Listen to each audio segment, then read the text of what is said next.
Good morning. তোমাদের fourth সেমিস্টারের অনার্সের জন্য ক্লাস। আজকের ক্লাস তোমাদের 10 মার্কের অত্যন্ত গুরুত্বপূর্ণ প্রশ্ন, औरंगजेबेर राजपूत नीति एवं तार जे फलाफल। तो आज का जो क्लास होगा वो औरंगजेब की राजपूत पॉलिसी के ऊपर होगा और कैसे ये पॉलिसी बना था और क्यों ऐसे पॉलिसी लिया गया था, इसके बारे में डिफरेंट एस्पेक्ट्स के बारे में हम डिस्कस करने वाले हैं आज। প্রথমত রাজপুত জাতিটা সম্পর্কে একটু বলে নিই। তোমরা নিশ্চয়ই আগের সেমিস্টারে পড়েছো, রাজপুত হচ্ছে রাজস্থানের যে যারা রাজ সম্প্রদায় রয়েছেন তাদেরকে রাজপুত বলা হয়। তোমরা আকবরের বাবরের মানে সম্ভবত বাবরের সময় তো পড়েওছো, আকবরের সময় গুরুত্বপূর্ণ রানা প্রতাপ সিংয়ের নাম তোমরা শুনেছো, উনি রাজপুত ছিলেন। তো औरंगजेबের সময় রাজপুতরা কেমন ছিল এবং তাদের সঙ্গে সম্পর্ক কেমন ছিল এটা আগে আমাদের জানা দরকার। তো প্রথমত আমরা একটু জানি যে রাজপুত জাতি, আমরা মুঘলদের ইতিহাস অলরেডি তোমরা পড়ছো, গত সেমিস্টারে পড়েছো যে রাজপুত জাতি অত্যন্ত শক্তিশালী জাতি ছিলেন এবং এই জাতিটার সঙ্গে মুঘল বাদশাহ আকবরের সময়কাল থেকে মানে আকবর নিজে সবসময় একটা ফ্রেন্ডলি রিলেশনশিপ এদের সঙ্গে করে আসছিলেন। কারণ এর পিছনে আকবরের একটা ভীষণ বুদ্ধিমত্তা কাজ করেছিল, সেটা হচ্ছে যে আকবর জানতেন যে এরা ভীষণ শক্তিশালী জাতি এবং এদের সঙ্গে যুদ্ধে না গিয়ে এদের সঙ্গে বন্ধুত্ব করে নেওয়াটা বুদ্ধিমানের কাজ। बहुत ही पावरफुल कम्युनिटी ये थे, तो इसीलिए अकबर ऐसे सोचे थे कि इन लोगों के साथ दोस्ती बना लिया जाए। तो ऐसे ही करके आए थे, मतलब अकबर तक रिश्ता बहुत ही अच्छा था। এবং মুঘল সাম্রাজ্যের যে প্রসার, দীর্ঘদিন ধরে যে প্রসার হয়েছে এবং তারা যে প্রশাসন দিয়েছেন তাতে কিন্তু এই রাজপুতদের হাত কিন্তু ভীষণভাবে ছিল।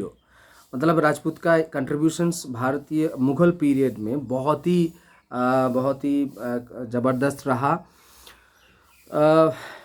আকবর তাহলে আকবরের সময় যে সম্পর্ক ভালো ছিল, হঠাৎ করে औरंगजेबের সঙ্গে সম্পর্ক কেন বিচ্যুত হলেন, মানে বন্ধুত্বপূর্ণ সম্পর্কটা কেন রইল না রাজপুতদের সঙ্গে, কেন औरंगजेबের সময়কালে রাজপুতরা শত্রুতে পরিণত হলেন, সেটি হচ্ছে আজকের প্রশ্নের বিষয়বস্তু। क्यों ऐसा हुआ कि अकबर के टाइम में अच्छा रिश्ता था लेकिन औरंगजेब जब बैठे तो उनके साथ रिश्ता ख़राब हो गया। तो इसका जो मेन कॉज क्या था, तो आज हम वही देखने वाले हैं। हालांकि जो हिस्टोरियंस हैं जो मुग़ल पीरियड को लेकर रिसर्च किए हैं तो उनका मानना अलग अलग बात है। कोई कहता है कि ये टोटली रिलीजियस बेस्ड थॉट था अकबर और औरंगजेब का, क्योंकि वो सुन्नी मुसलमान थे, পুরোপুরি সুন্নি মুসলমান থট, ধর্মীয় কারণে তিনি রাজপুতদের বিরোধী হয়ে পড়েছিলেন। আরেক দল ভাবেন যে টোটালি পলিটিক্যাল থট, বিশেষ করে একদল ঐতিহাসিক, আমি বলবো ঐতিহাসিক আতাহার আলী, ঐতিহাসিক সতীশচন্দ্র, তো ইনারা বলছেন সম্পূর্ণরূপে রাজনৈতিক কারণে তিনি রাজপুতদের বিরোধিতা করেছিলেন। তো আমরা শুরু করি যে রাজপুতদের সঙ্গে औरंगजेबের যে সমস্যা সেটা কোথা থেকে সূত্রপাত হলো। औरंगजेब যখন রাজত্ব করেন তখন রাজপুতদের দুটি শক্তিশালী জায়গা ছিল, একটা হচ্ছে অম্বর যেটা রাজস্থানের এবং আরেকটা হচ্ছে মারওয়াড়, দুটি রাজস্থানের এরিয়ার মধ্যে পড়ে। তাহলে অম্বরের যিনি রানা, তোমাদের বলেনি যে অম্বরের মানে রাজপুত যারা রাজা হতেন তাদেরকে রানা বলা হতো, हम लोग রানা বলতে थे রাজপুত কিংস को। তো এই তাহলে অম্বরের রাজা ছিলেন জয়সিংহ এবং মারওয়াড় অত্যন্ত গুরুত্বপূর্ণ রাজ্য ছিল राजस्थानेर, तार राजा छिलेन जसवंत सिंह। तो दो राजा मिल गया हम लोगों को, एक था जय सिंह जो अंबर और दूसरा मारवाड़ से मिला है जसवंत सिंह। এবং এদের সঙ্গে মুঘলদের অত্যন্ত ভালো সম্পর্ক ছিল, এরা অত্যন্ত প্রভাবশালী মনসবদার ছিলেন औरंगजेबের সময়কালেতে।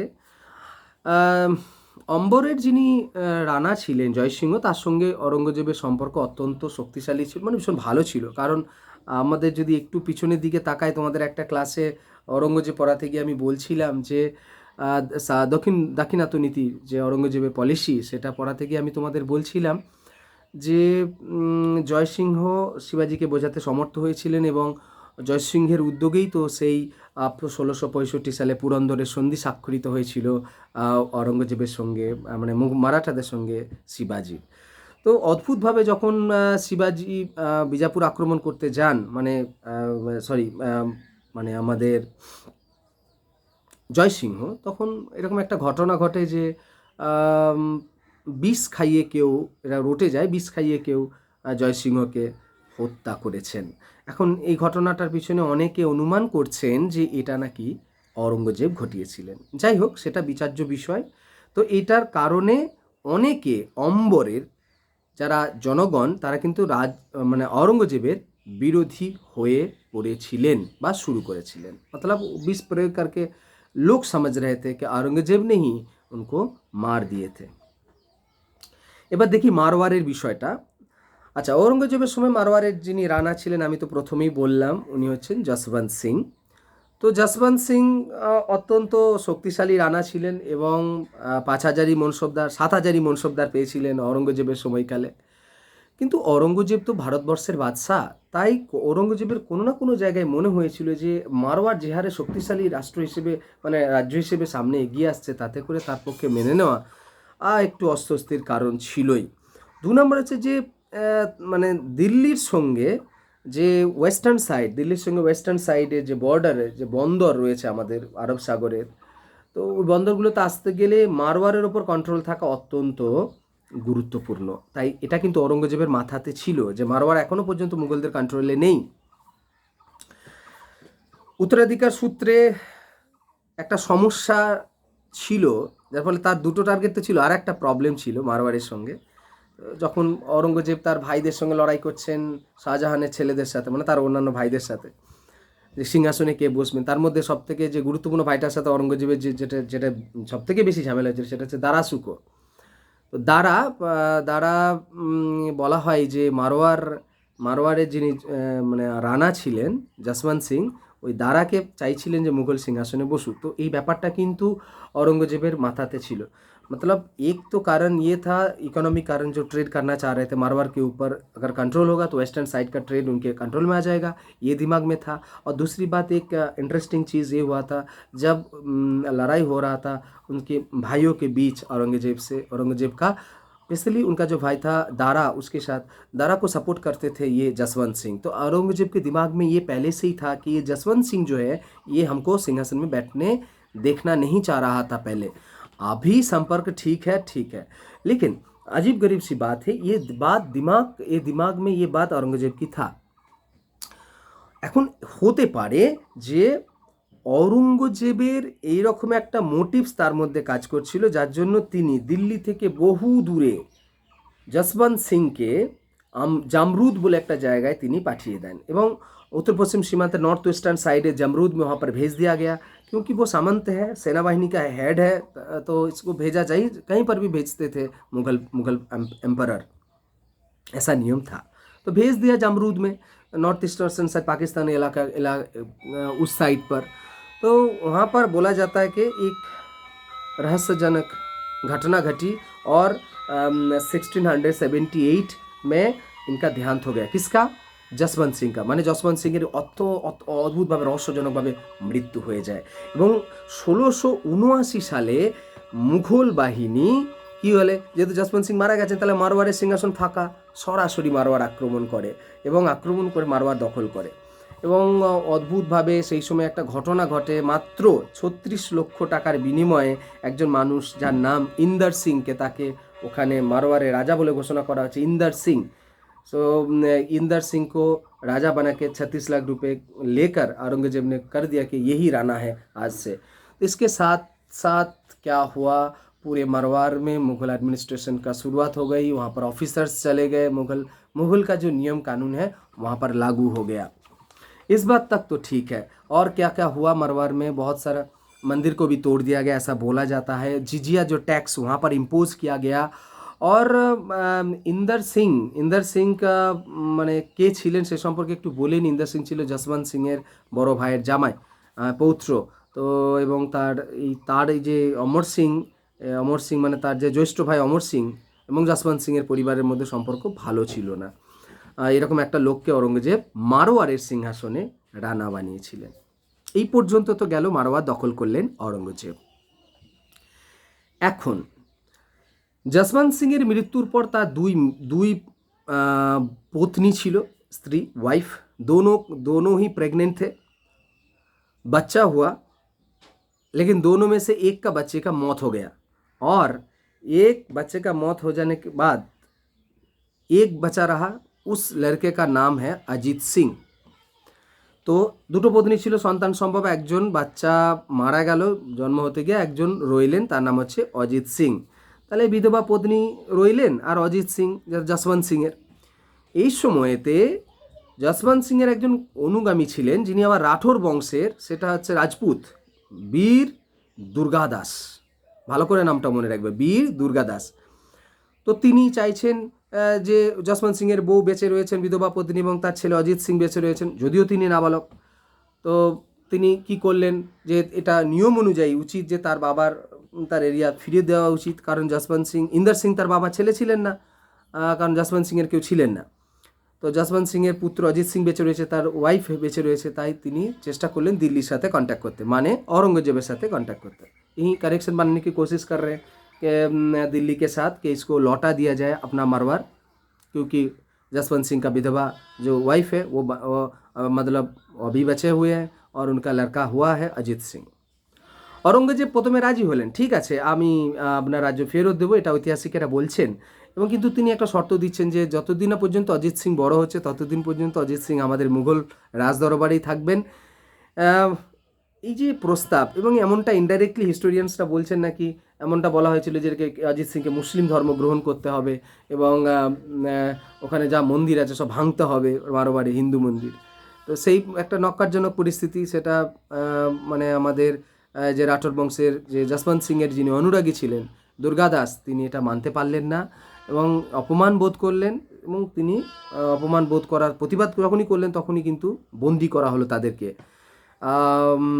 বীর দুর্গাদাস অত্যন্ত চালাকির সঙ্গে সেই এলাকা বন্দি দশা থেকে মুক্তি লাভ করলেন, এবং তারা যোধপুরে, মারওয়ারের যে রাজধানী যোধপুর, সেই যোধপুরে তারা ফেরত এলেন।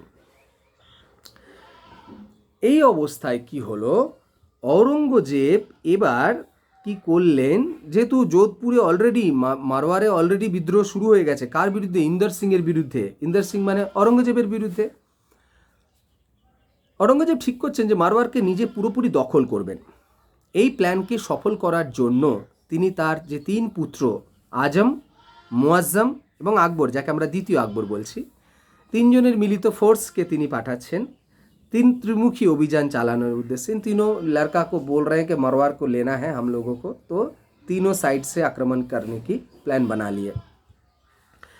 তো তিনি নিজেও সঙ্গে যাচ্ছেন, আজমির রাজস্থানের ওই এলাকায় তিনি উপস্থিত হচ্ছেন, এবং সেখানে অনেক মন্দিরকে তিনি বলা হচ্ছে ধ্বংস করছেন, এবং মন্দিরকে মসজিদে ট্রান্সফার করাচ্ছেন, এটা কনভার্ট করাচ্ছেন, এটা বলা হয়ে থাকে। তো অজিত সিংয়ের যিনি মা ছিলেন, এই সময় একটা কথা উল্লেখ করি, অজিত সিংয়ের যে এরকম একটা পরিস্থিতি তৈরি হয়েছে, মানে মুঘল ফোর্স মারওয়ার আক্রমণ করতে আসছে। অজিত সিংয়ের যিনি মা ছিলেন, মানে যে নাবালক অজিত সিং, তার মা ছিলেন পাশের যে রাজপুত রাজ্য, সেই মেবার অত্যন্ত শক্তিশালী রাজ্য ছিল সেই সময়, এই মেবারের সিসোদিয়া বংশের কন্যা, অর্থাৎ এই মেবারের রানা ছিলেন রাজ সিংহ। তো রাজ সিংহ তিনি উপলব্ধি করছেন যে তার সাহায্য প্রার্থনা করতে আসছেন, যেহেতু তার এই বংশেরই কন্যা। তো রাজ সিংহের কাছে সাহায্য প্রার্থনা, রাজ সিংহ উপলব্ধি করতে পেরেছিলেন যে যদি কোনো কারণে মারওয়ার औरंगजेब दखल করে ফেলে, अगर किसी भी हाल में मारवार को ले लिया तो मेवार को भी आक्रमण मुगल फोर्स जरूर करेंगे। तो इसके चलते क्या हुआ, और पहले से ही एक ऐसा हुआ था कि मेवार में जिजिया टैक्स औरंगजेब ने लगा दिए थे, इसलिए पहले से ही औरंगजेब के अगेंस्ट में थोड़ा विद्रोह वगैरह था, मतलब मनमटाव जैसे बोलते हैं वो था, मतभेद, মানে একটা সমস্যা রাজ সিংহ অলরেডি ছিল, কারণ মেবারের ওপর তিনি জিজিয়া কর ইম্পোজ করেছিলেন, ট্যাক্স প্রয়োগ করেছিলেন, যেটা জিজিয়া কর মানে হচ্ছে হিন্দুদের দেওয়া কর। মুসলমান সম্রাটদের অধীনে যদি কোনো হিন্দু প্রজা থাকেন তাহলে সেই হিন্দু প্রজাকে ওই ট্যাক্স দিতে হতো। তো এই ব্যাপারটা উপলব্ধি করে তিনি কি হলো, তাই যুগ্মভাবে তারা ঠিক করলেন যে মারওয়ার এবং মেবার তারা যৌথভাবে কাদের বিরুদ্ধে লড়াই করবেন, মুঘল ফোর্সের বিরুদ্ধে। ওকে, রেডি হলো। এদিকে রাজ সিংহের মনোভাবটা অরঙ্গজেব বুঝতে পেরেছিলেন এবং বুঝতে পারার পর অরঙ্গজেব প্রথমে মেবারের ওপর আক্রমণ হানলেন এবং মেবারের রানা জয়সিংহ তিনি পরাজিত হচ্ছেন এবং তিনি পাশের অরণ্য এলাকায় লুকিয়ে যাচ্ছেন নিজেকে সুরক্ষিত সম্মুখ যুদ্ধ ত্যাগ করে দিয়ে। এমত অবস্থায় অরঙ্গজেব ঠিক করলেন যে আচ্ছা, মেবারের রানা জয়সিংহ গেরিলা যুদ্ধে অত্যন্ত পারদর্শী ছিলেন। मतलब गेरिया वॉरफेयर जिसको हम बोलते, गेरिला मतलब जो पहाड़ में छुप छुप के जो युद्ध किया जाता है, उसमें बहुत माहिर थे जय सिंह, तो सॉरी রাজ সিংহ, মেবারের রানা। আচ্ছা, এমত অবস্থায় ঠিক হলো যে তার আরাবল্লী পর্বতে ওখানে গিয়ে তিনি আশ্রয় নিচ্ছেন, রাজ সিংহ চলে যাচ্ছেন। অরঙ্গজেব উদয়পুর এবং চিত্তরের দিকে তিনি আক্রমণ হানলেন এবং ওখানে অনেক মন্দিরকে তিনি দখল করলেন। চিত্তর এবং উদয়পুর অত্যন্ত গুরুত্বপূর্ণ জায়গা, হিস্টোরিক্যাল দুটো জায়গাতে আমি গিয়েছি। মুঘলদের আজও ওখানে নানান তথ্য রয়েছে, রাজপুতদের নানান ইনফরমেশন রয়েছে, মিউজিয়াম আছে ওখানে, তোমরা বেড়াতে যেও। তো এইগুলো দখল করার পর অরঙ্গজেব ঠিক করলেন যে তার পুত্র আকবরকে, যে তুমি মেবারের দায়িত্ব তোমাকে দিলাম এবং তুমি এটাকে প্রশাসন চালাও। এদিকে অরঙ্গজেব চলে এসেছেন দিল্লিতে। এমত অবস্থায় কি ঘটনা ঘটছে, একটা ইন্টারেস্টিং জিনিস, যে রাজসিংহ যে ওই যে মানে যে জঙ্গলে লুকিয়ে গিয়েছিল, সে আবার পুনরায় জঙ্গল থেকে বেরিয়ে আসছেন এবং আকবরের যে বাহিনী, দ্বিতীয় আকবরের যে বাহিনী, তাকে পরাজিত করছেন। अर्थात ये फिर से लौट के आया राज सिंह और अकबर को पराजित कर दिया, क्योंकि उनके पापा नहीं थे, उन पापा तो दिल्ली चले गए, मतलब औरंगजेब नहीं थे। औरंगजेब को ये बात पता लगा, इसीलिए क्या हुआ, अकबर को उन्होंने तिरस्कार कर दिया, वहाँ से हटा दे दिया और मेवाड़ की जो रेस्पॉन्सिबिलिटी दिया गया औरंगजेब के और एक पुत्र था, वो आजम को दे दिया गया। মানে আকবরকে ওখান থেকে সরিয়ে দেওয়া হলো, দ্বিতীয় আকবরকে, এবং তারপরে তাকে দায়িত্ব থেকে সরিয়ে দিয়ে তার অন্য একটা পুত্র আজমকে ওখানে দায়িত্ব দেওয়া হচ্ছে এবং আজম দায়িত্ব পালন করছেন মেবারের দায়িত্ব নিয়ে। এই যে আকবরকে অপমান করলেন, আকবর অত্যন্ত গুরুত্বপূর্ণ পদাধিকারী, অত্যন্ত ভালো যোদ্ধা ছিলেন। আকবরের এটা অপমান হয়েছে দ্বিতীয় আকবরের, এবং সে অপমান মানে প্রতিশোধ নিতে চাইছেন তার বাবার বিরুদ্ধে, যার জন্য তিনি রাজপুতদের সঙ্গে যোগদান করলেন। 1681 সালে 11ই জানুয়ারি তিনি রাজপুতদের সহায়তায় তিনি নিজেকে মুঘলদের মানে দেশের বাদশা ঘোষণা করে দিচ্ছেন, যে হিন্দুস্তানের বাদশা। 1681 11 January he is declaring himself as a king of Hindustan, as a badshah of Hindustan. মানে অরঙ্গজেব ওখানে কিন্তু বাদশা হিসেবে রয়েছেন অলরেডি, কিন্তু রাজপুতদের সহায়তা নিয়ে আকবর নিজেকে বাদশা বলে ঘোষণা করছেন। এখন স্বাভাবিকভাবেই औरंगजेबर पक्षे तो मेने ना संभव ना, औरंगजेब तो नीचे बादशाह, तो তিনি कैसे मान ले कि मैं बादशाह हूँ और मेरा लड़का जो है वो हिंदुस्तान का बादशाह, वो राजपूत को सहायता लेकर डिक्लेयर कर रहे हैं। এই জন্য এই সময় औरंगजेब একটা ভীষণ চাল চেলেছিলেন। সেই চালটা হচ্ছে, তিনি একটা চিঠি লিখেছিলেন তার ছেলে দ্বিতীয় আকবরকে, এবং এই চিঠিটা এমনভাবে লিখেছিলেন, বলা হয় যে এটা বোঝানোর জন্য যে সমস্ত যে রাজপুতদের সঙ্গে আকবরের যে এই সম্পর্ক এবং নিজেকে বাদশাহ হিসেবে ঘোষণা করা, পুরো প্ল্যান মাফিক আকবরের প্ল্যান, औरंगजेবের প্ল্যান মাফিকই হয়েছে এবং আকবর সেটি, দ্বিতীয় আকবর ওটাই করেছেন বাবার প্ল্যান অনুযায়ী। অর্থাৎ রাজপুতদের সঙ্গে তার সম্পর্ককে ছিন্ন করার জন্য এই ব্যাপারটা কিন্তু औरंगजेब চিঠিটা লিখেছিলেন এবং সেটা রাজপুতদের হাতে পড়ে গিয়েছিল। এদিকে দুর্গাদাস এই চিঠির আসল উদ্দেশ্য জানতে পেরে যান। দুর্গাদাস হচ্ছে ওই যে যশবন্ত সিংয়ের অনুগামী ছিলেন, একজন সিসোদিয়ার মানে রাঠোর বংশের যিনি রাঠোর বংশের রানা, সেই দুর্গাদাস, যার কাছে যা औरंगजेবের কাছে নিয়ে গিয়েছিলেন ওই বিধবা পত্নীকে, সেই দুর্গাদাস ব্যাপারটাকে ধরে ফেলেন যে এটা সঠিক নয়, তার বিরুদ্ধে ষড়যন্ত্র করছে औरंगजेब। मतलब इस चिट्ठी में ये बात लिखा गया था कि जितने भी द्वितीय अकबर द सेकंड काम कर रहे हैं वो अपने पिता के हिसाब से इशारों में काम कर रहे हैं। मतलब इसका मतलब औरंगजेब का था कि इनके साथ, राजपूत के साथ द्वितीय अकबर का संपर्क को काट देना है।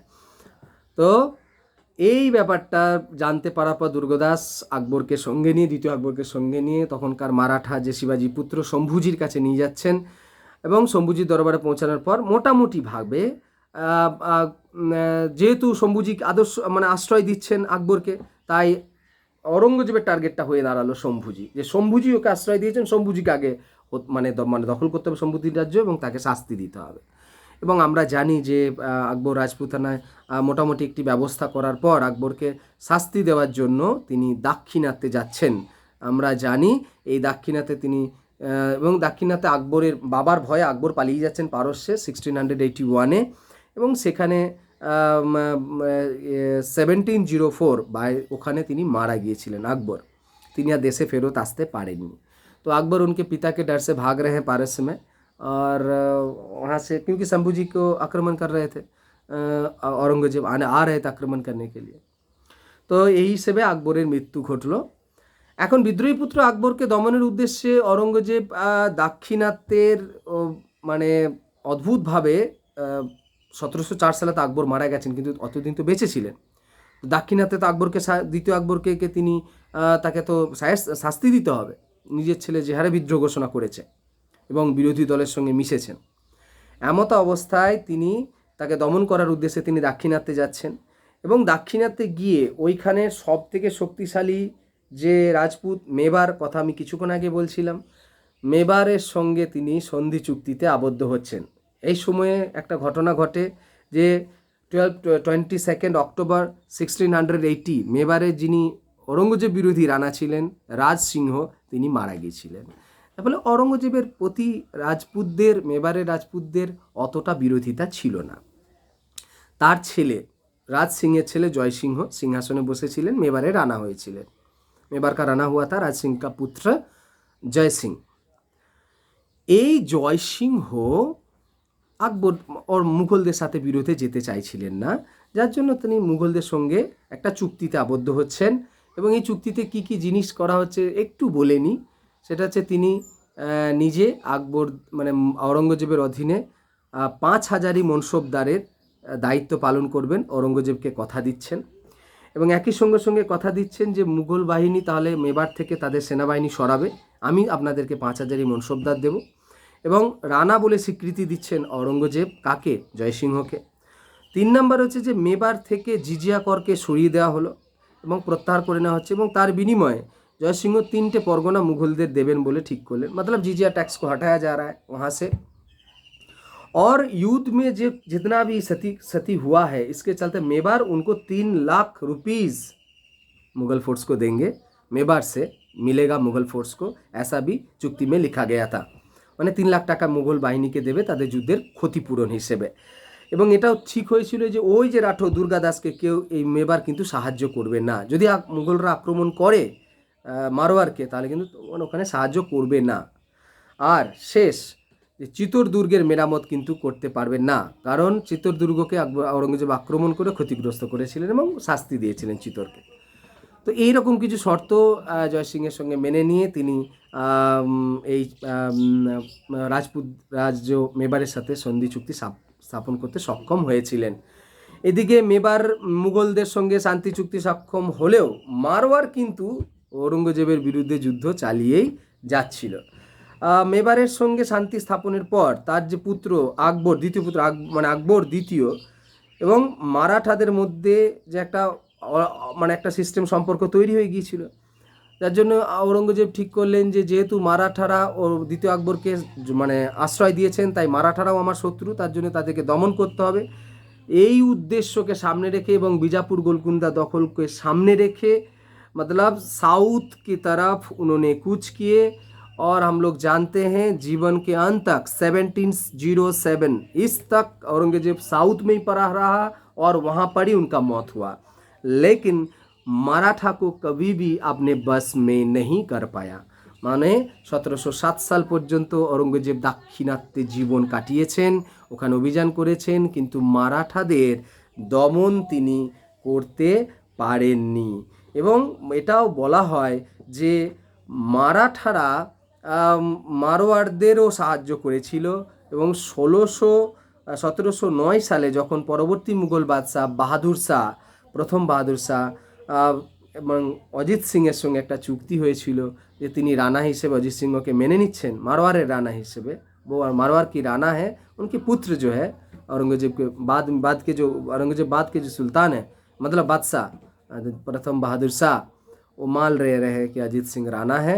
और एर फले कि हয়েছিল যে 30 বছরেরও বেশি সময় ধরে মারওয়ার এবং মুঘলদের মধ্যে এই যে রানা হিসেবে মেনে নিলেন প্রথম বাহাদুর শাহ, এর অবসান, দ্বন্দ্বের আর অবসান ঘটল। অর্থাৎ যে রাজপুত দ্বন্দ্ব দীর্ঘদিন ধরে যে চলে আসছিল ঔরঙ্গজেবের সময়কালে, তার চিরসমাপ্তি ঘটল। এখন তোমাদের কাছে সংক্ষেপে আমি ঐতিহাসিক মূল্যায়ন করব যে এটা কি সঠিক পদক্ষেপ ছিল, এটা কি ইচ্ছা করে করেছিলেন, না পলিটিক্যাল ইস্যু ছিল। তা ঐতিহাসিকদের মধ্যে বেশিরভাগ ঐতিহাসিকই কিন্তু মানতে চান না যে এটা সম্পূর্ণরূপে ধর্মীয় কারণে, কারণ আকবর নিজে, ঔরঙ্গজেব নিজে হিন্দু, মানে মুসলিম, সুন্নি মুসলিম ছিলেন এবং রাজপুতরা হিন্দু ছিলেন, তার জন্যই তিনি রাজপুতদের দমন করতে চাইছিলেন।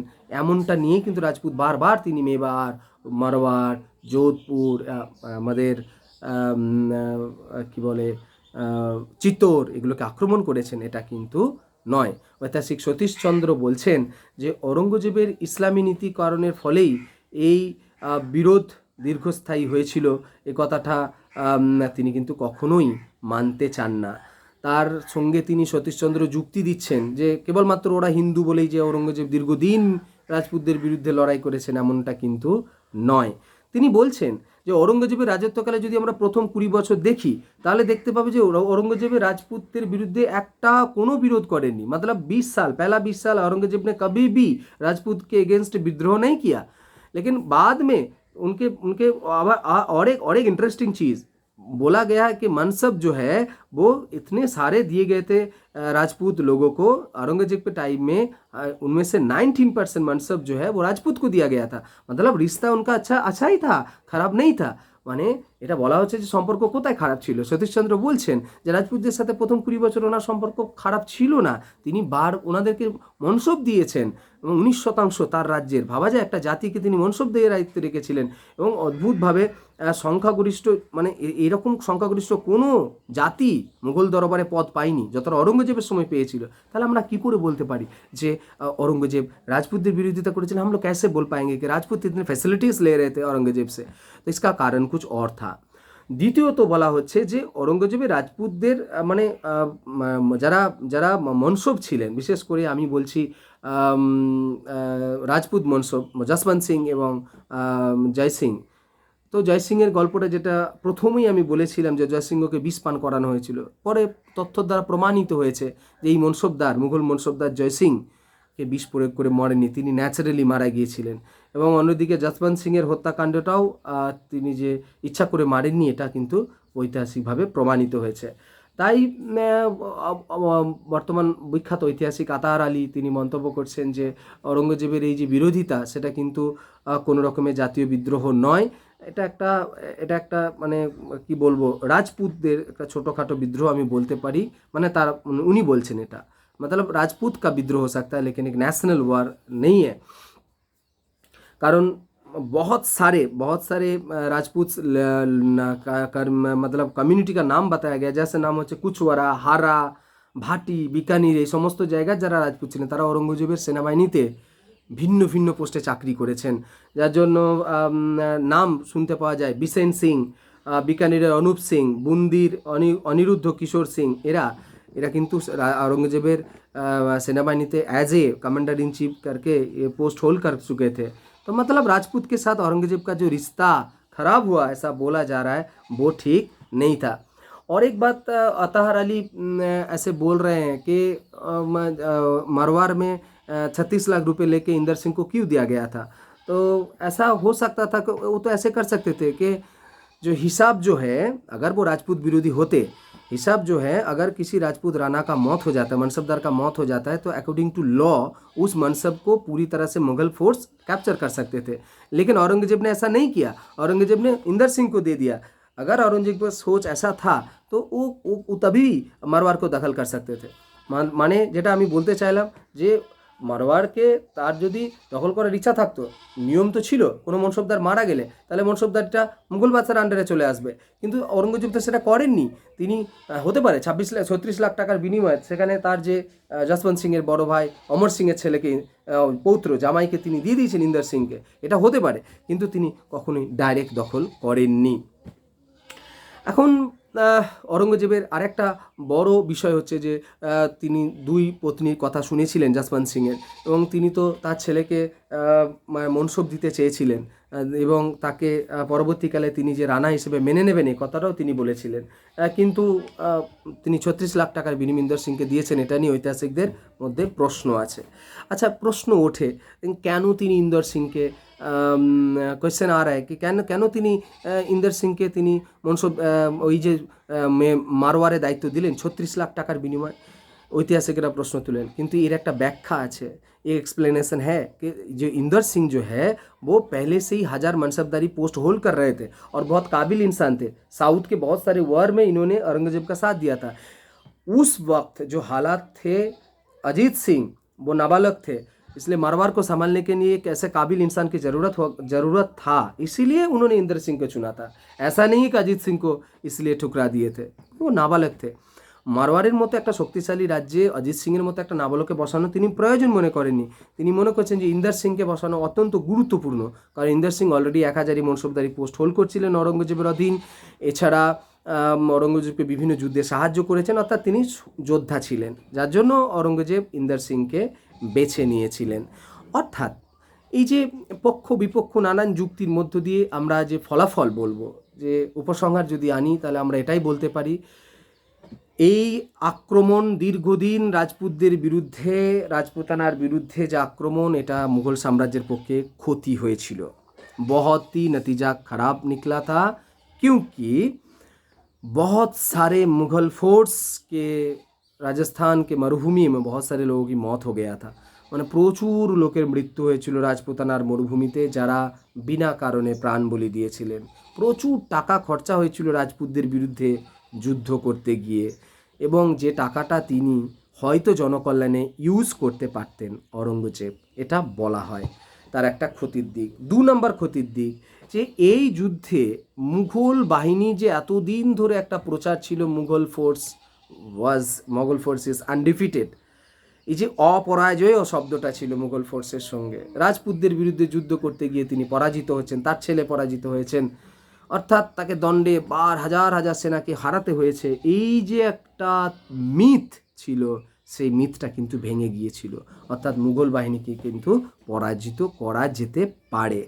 3 নাম্বার হচ্ছে যে উত্তর পশ্চিম সীমান্ত এলাকায় রাজপুত জাতি ছিল শক্তিশালী জাতি। অরঙ্গজেব এটা করতে পারতেন যে রাজপুতদেরকে সঙ্গে নিয়ে, যেমনটা আকবর করেছিলেন, তিনি মারাঠাদের দমন করতে পারতেন, এতে সহজ হতো বেশি ব্যাপারটা।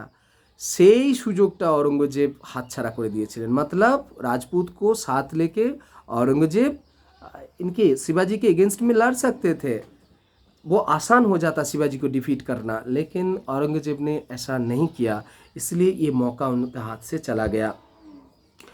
আরেকটা জিনিস হচ্ছে যে আমরা বারবার বলছি, যে আমি তোমাদের আগেই বললাম, এটা তোমরা স্কুল লেভেল থেকেই পড়ে আসছো, যে औरंगजेबের শেষের দিকে आर्थिक अवस्था, economic conditions was not good, बहुत सारे पैसे खर्च हो गए थे और नॉर्थ इंडिया से पैसा भी नहीं आ रहे थे। মানে উত্তর ভারত থেকে কেউ ট্যাক্স দিচ্ছে, রাজস্ব দিচ্ছিল না औरंगजेब তো বুড়ো হয়ে গিয়েছিলেন এবং কেউ মানতে চাইছিলেন না। আমি তোমাদের আগের ক্লাসে বলেছিলাম যে বাংলার মুর্শিদাবাদ থেকে মুর্শিদ কুলি খাঁ তিনি টাকা পাঠাচ্ছেন औरंगजेबকে, অর্থাৎ औरंगजेबের শেষের জীবনে অত্যন্ত গুরুত্বপূর্ণ যে এলাকা রাজপুত, তাদের সঙ্গে ঝগড়া করতে গিয়ে তিনি উত্তর পশ্চিম ভারতের বাণিজ্য সেন্টারগুলোকে হাতছাড়া করেছিলেন, যেখান থেকে প্রচুর টাকা আসছিল মুঘল রাজদরবারে, এমনকি রাজপুতানা থেকে ট্যাক্স আসতো, সেটাও হাতছাড়া হয়েছিল। অর্থাৎ ট্রেডও চলা গেয়া আর ট্যাক্স বি চলা গেয়া, মানে বাণিজ্যও গেল, কর ব্যবস্থাও গেল, যার ফলে বিপুল পরিমাণে ঘাটতি শুরু হলো মুঘল রাজস্ব ব্যবস্থাতে, যা আগামী দিনে মুঘল সাম্রাজ্যের পতনের জন্য ব্যাপারটাকে আরও একটু সহজ করে দিল।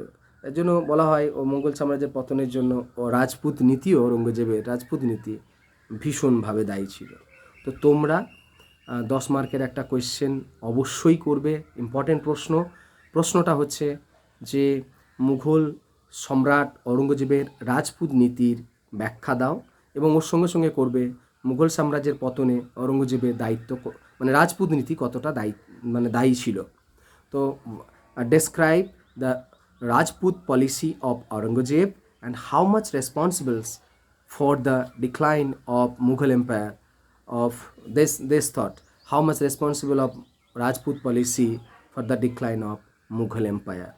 তো ये 10 मार्क का क्वेश्चन है, বুক है तुम लोगों के पास, সবার কাছে বই আছে। আশা করি, জানি না বুঝতে পেরেছো নাকি। যদি সমস্যা অবশ্যই আমার সঙ্গে যোগাযোগ করবে। এবং এখন তোমাদের আমি বড় নোটসগুলো পড়াচ্ছি, পরে তোমাদের অবশ্যই শর্ট কোয়েশ্চেন সব করে দেবো, আমাদের আগে সিলেবাস শেষ হোক। এখন পর্যন্ত মানে আজকে এখানেই শেষ হচ্ছে। নেক্সট ক্লাসে আবার তোমাদের সঙ্গে দেখা হবে। ততক্ষণ পর্যন্ত থ্যাংক ইউ।